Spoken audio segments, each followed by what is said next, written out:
Let's see this question. P is a point A comma B in the first quadrant. If two circles which passes through P and touch both the coordinate axes, cut at right angles then. Cut at right angles का term आया, मतलब कि orthogonal circle का case है एक तो,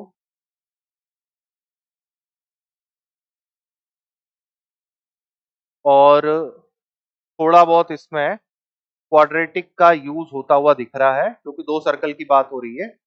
quadratic sum and product of root. अब basically question में क्या बोला हुआ है तो देखिए, हमको बोला है कि दो सर्कल हैं जो दोनों कोऑर्डिनेट एक्सिस को टच करते हैं और आपस में राइट एंगल पे मतलब ऑर्थोगोनली कट कर रहे हैं और दोनों पास कर रहे हैं ए कॉमा बी से. तो हम केस क्या लेके चल रहे हैं कि सर्कल जो है वो किस कंडीशन का है. Let first circle x minus R one का whole square y minus R one का whole square is equal to R one का स्क्वायर. क्योंकि दोनों कोऑर्डिनेट एक्सिस को टच कर रहे हैं इसलिए आर वन हमने यहाँ पर सेंटर के कोऑर्डिनेट और आर वन ही रेडियस ली. एंड सेकेंड बी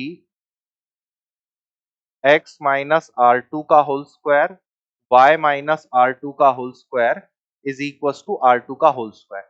ये जो रिस्ट्रिक्शन बन रहा है ये इस कंडीशन पे कि दो सर्कल दोनों कोऑर्डिनेट एक्सिस को टच कर रहे हैं तो सेंटर का कोऑर्डिनेट और रेडियस टर्म सिमिलर हो जाएंगे. अब अगर इस पे ऑर्थोगोनल का केस लेते हैं फॉर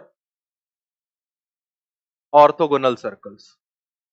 अब ऑर्थोगोनल सर्कल्स के लिए सेंटर टू सेंटर डिस्टेंस जो है वो रेडियसेस के सम के बराबर होना चाहिए. सेंटर टू सेंटर डिस्टेंस देखिए कितना है, तो r1 माइनस r2 का whole square again r1 minus r2 का whole square is equal to r1 square plus r2 square. इसको ओपन करते हैं, हमारे पास r1 और r2 में एक रिलेशन जनरेट होगा 2r1 square 2r2 square minus 4r1 r2 r1 square plus r2 square. तो एक टर्म तो इससे कैंसिल आउट हो जाएगा, r1 square plus r2 square is equal to 4r1 r2. ये कुछ रिलेशन बनता है. इसको और सिंप्लीफाई करके देखें तो ये जनरेट हो रहा है r1 प्लस r2 का whole square is equal to 6r1 r2. अब ये मैंने क्यों लिखा, क्योंकि ये थोड़ा थोड़ा क्वाड्रेटिक इक्वेशन वाले पार्ट पे दिख रहा है. r1 and r2 some of root और r1 into r2 product of root की कंडीशन को डिनोट कर रहे हैं, लेकिन कहां पे. तो अभी तक का केस तो हमने ऑर्थोगोनलिटी का लिया.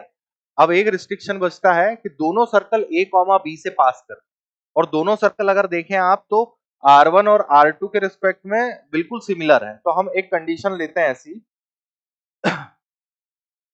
x माइनस आर का whole square y minus R का whole square is equal to R square. ये टाइप ऑफ सर्कल r1 और r2 दो रेडियसेस के लिए सेटिस्फाई होता है और ये दोनों ही पास करते हैं pass from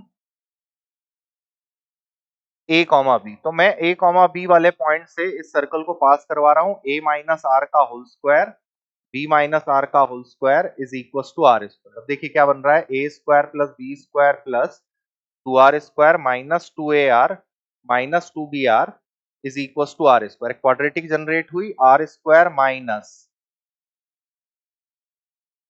2 times of a plus B into R plus A square plus B square equal to 0. और इसके लिए मैं बोल रहा हूं कि इसके दो रूट्स r1 और r2. तो sum of root r1 plus r2 ये हो गया 2 times of a plus B और प्रोडक्ट ऑफ रूट जो है r1 r2 हो गया आपका a square plus B square के. और पीछे जो हमने रिस्ट्रिक्शन बनाया वो ऐसा कुछ था, r1 प्लस r2 का whole square is 6r1 r2, जो इसे a और b के टर्म में खींच लेगा बाय ऑब्टेन्ड रिलेशन. तो sum of root a square plus B square, sorry sum of root है हमारे पास में 2ab, तो 4a प्लस बी का होल स्क्वायर और प्रोडक्ट ऑफ रूट है 6a square plus B square. इसको सॉल्व करते हैं, 4a square plus 4b square plus 8ab 6a square plus 6b square, और माइनस कर दिया अगर तो 2a square plus 2b square minus का 8ab इक्वल्स टू 0. तो कॉमन लेके हटा लिया, a square minus 4ab plus B square equals to 0। ये कुछ ए और बी का रिलेशन हमारे पास में ऑब्टेन होता है और कौन से ऑप्शन में दिया हुआ है, A square minus 4ab plus B square, C वाला ऑप्शन आपका करेक्ट। तो बेसिकली R1 R2 में तो रिलेशन निकला ही है और R को जनरल केस लेके क्वाड्रेटिक की कंडीशन बना ली। देखिए इसे एक बार,